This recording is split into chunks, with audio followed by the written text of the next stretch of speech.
श्री कृष्ण गोविंद हरे मुरारी, हे नाथ नारायण वासुदेव. तर श्री स्वामी समर्थ. आज आहे श्रीकृष्ण जयंती आणि ती आपल्याला कशी साजरी करायची आहे ते या व्हिडिओमध्ये पाहूया. तर मी कशी साजरी केली ते देखील मी दाखवणार आहे आणि हो, पाळणा पण बनवला होता आम्ही घरीच, ते पण दाखवणार आहे याच व्हिडिओमध्ये. तर ना, माझ्याकडे हे थोडंसं सामान होतं. तर हे बाशिंग बनवायचे मी पहिले, त्याचं उरलेलं सामान आहे हे मंडोळ्या, बाशिंग, नवरी नवरदेवाचं जे असतं ना ते. तर त्याचंच हे सामान आहे. त्यापासूनच आज आपण मस्त असा श्रीकृष्ण भगवंतासाठी पाळणा बनवणार आहोत. तर आपण सगळ्यांनी नक्कीच श्रीकृष्ण जयंती साजरी करावी. वर्षातून एकदा श्रीकृष्ण जयंती येते, तर ती सगळ्यांनीच नक्की साजरी करावी. एवढं आपलं भाग्य असावं, भगवंताचा जन्मोत्सव आपण साजरा करावा. तर मी दरवर्षी करत असते साजरा. जेव्हापासून मला कळतंय तेव्हापासून आम्ही दोघेही साजरी करतो श्रीकृष्ण जयंती रात्री 12 वाजता. तर ना, आज पाळणा देखील बनवायचा होता आम्हाला घरीच. आम्ही मार्केटमध्ये गेलेलो, पण काही पाळणा भेटलाच नाही एवढ्या अर्जंटमध्ये. अगोदरच पाहायला पाहिजे होता, पण अगोदर एवढं माझ्या हेच नाही राहिलं. म्हटलं घरीच बनवूयात. तर मग इथं पाळणा बनवायला घेतला होता आणि आता ना 6 वाजले होते. त्यानंतर आता श्रीकृष्ण भगवंताला आपल्याला खिऱ्यामध्ये ठेवायचं आहे. तर ना, खिरा ना आपल्याला चाकूने नाही कट करायचा आहे, तर ₹1च्या सिक्क्याने किंवा कोणत्याही सिक्क्यानेच कट करायचा आहे तुम्हाला आणि नंतर मग श्रीकृष्ण भगवंताला त्याच्यावरती झोपायचं आहे आणि रात्री 12 वाजता श्रीकृष्ण जन्माच्या वेळी मग ना हे करायचं आहे.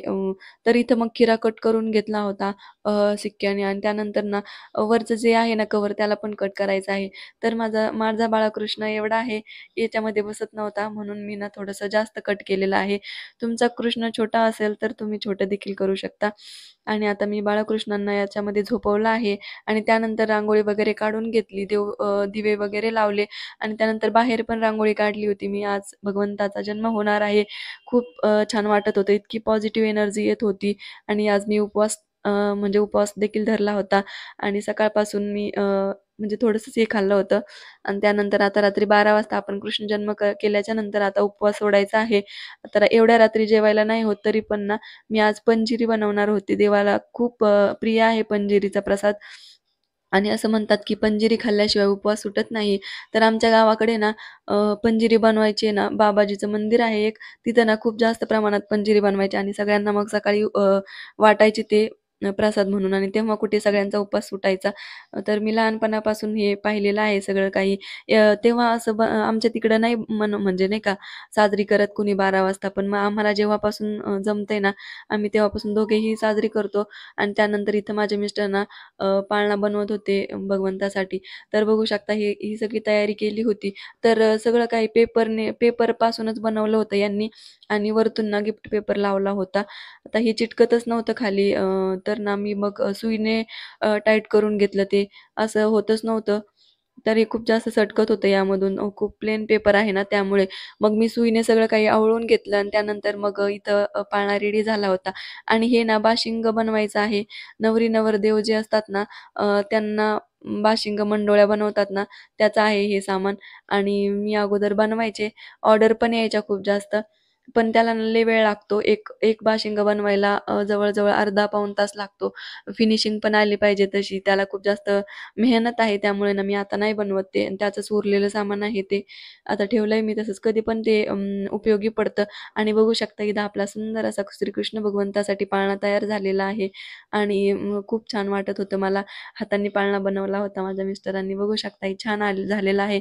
त्यानंतर ना मग इथं डेकोरेशन करायला घेतलं मी आणि आता सगळं काही झालं होतं. आता ना मला पंजिरी बनवायची होती. त्यासाठी ना मी इथे मग हे घेतलं होतं. माझ्याकडे म्हणजे धने नव्हते ना, मग मी धना पावडरच घेतली होती इथे आणि साखर घेतली होती 1 वाटी आणि बदामाचे तुकडे आणि कलिंगडाच्या बिया देखील घेतल्या होत्या आणि खोबरं बारीक कट करून घेतलंय मी, किसून घेतलं होतं. तर सर्वात अगोदर ना मी इथे तव्यावरती हे भाजून घेतलंय धन्याची पावडर. धने नव्हते, धने असले तर अजून छान होतं. माझ्याकडे नव्हते आणि संध्याकाळच्या वेळी धने पण देत नाही. मी धना पावडरच वापरत असते. तर ठीक आहे म्हटलं यापासूनच बनवूया. त्यानंतर सगळं मी भाजून घेतलं असंच म्हणजे तव्यावरतीच भाजून घेतलंय आणि त्यानंतर ना मिक्सरमधून अगोदर सगळं बारीक करून घेतलंय मी आणि ही पावडर जी आहे ना धना पावडर ती नव्हती केली बारीक. अगोदर सगळं हेच बारीक करून घेतलंय आणि त्यानंतर मग सगळं परत एकदा फिरवून घेतलंय मिक्सरला. तर छान झाली होती पंजिरी आणि त्यानंतर मग बघू शकता अशा प्रकारे आपली पंजिरी तयार आहे. आता त्यामध्ये ना तुळशीपत्र टाकल्याशिवाय भगवंताला नैवेद्य दाखवत नाही आणि मग इथं मी तुळशीपत्र टाकलं होतं आणि त्यानंतर सगळं काही झाकून ठेवलं मी. आता रात्री 12 वाजता आपण करणार आहोत साजरा आणि मध्यचा जो वेळ होता ना, त्यामध्ये मग मी स्वयंपाक केला.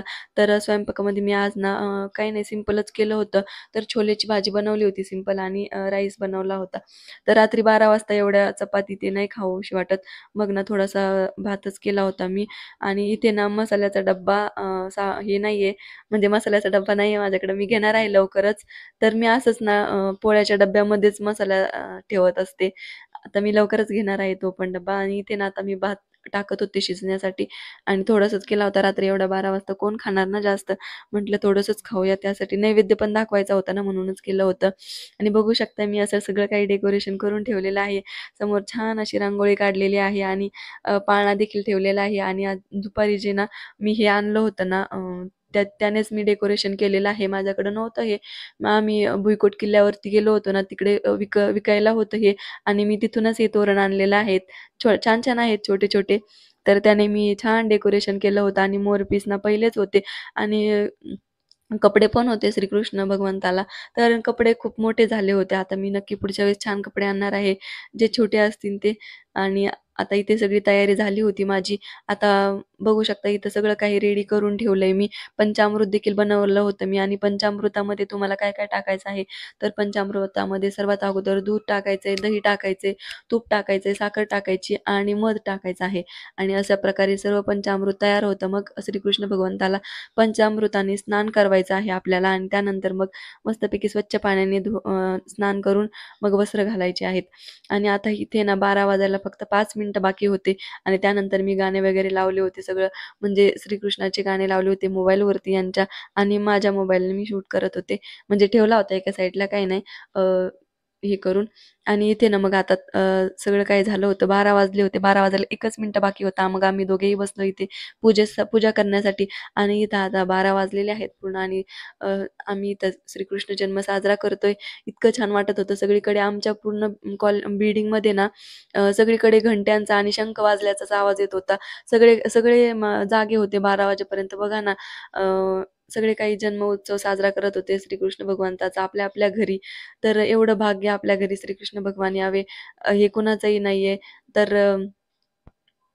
पण आपली भक्ती एक प्रकारे कशी साजरी करायची ती याचं म्हणजे हे आहे आणि इथे ना मग स्नान करवत होतो आम्ही देवाला आणि त्यानंतर वस्त्र देखील घालायचे होते आणि इथं पाळणा देखील सजवून ठेवला होता पूर्ण आणि बघू शकताय तुम्ही अशा प्रकारे कपडे घातले होते मी भगवंताला पण ना मोठे झाले होते. मग ते मागचं काढून टाकलं मी पाळण्याचं आणि त्यानंतर मग बाळकृष्णाला ना मी पाळण्यामध्ये बसवलं आणि हो नैवेद्य दाखवताना कधी पण आपल्याला अनामिकेने चौकोन बनवायचा आहे आणि त्यावरती नैवेद्याचं ताट किंवा काही पण म्हणजे नैवेद्य ठेवायचा आहे आणि त्यानंतर नैवेद्यावर तुळशीपत्र ठेवायचं आहे आणि मग पाणी फिरवायचं आहे 3 वेळा आणि नंतर मग नैवेद्य दाखवायचा आहे आणि नंतर मग नैवेद्य दाखवून घेतला. तर पंजिरीचाच नैवेद्य दाखवला होता मी अगोदर इथे आणि त्यानंतर आम्ही दोघांनी पण आरती केली इथे. तर नंतर मग पाळणा देखील लावला होता श्रीकृष्ण भगवंताला. म्हणजे ते पाळणा गीत असतं ना, ते लावलं होतं. मग 12 पाळणे इथं म्हणून झाले होते. त्यानंतर मग प्रसाद वगैरे घेतला. शंख नाही वाजवता येत आम्हाला. शंख आहे आमच्याकडे, पण मला वाजवताच येत नाही. मी नक्की शिकणार आहे लवकरच. आमच्या पूर्ण कॉलनीमध्ये शंख वाजल्याचे आवाज येत होते. इतकं छान वाटत होतं आणि इथे सगळी पूजा करून झाली होती माझी इथे आता. तर अशा प्रकारे आम्ही श्रीकृष्ण जयंती साजरी केली आणि आता ना लवकरच गौरी गणपती देखील येणार आहेत. तर माझ्याही घरी गौरी गणपती बसतात, गावाकडं असतात ते. आम्ही तिकडे जाणार आहोत गावाकडं. तर त्यासाठी तुम्हाला व्हिडिओ जर बघायचे असतील तर माझ्या चॅनलला नक्की सबस्क्राईब करा. तर भेटू एका नवीन व्हिडिओमध्ये. तोपर्यंत सगळ्यांना बाय.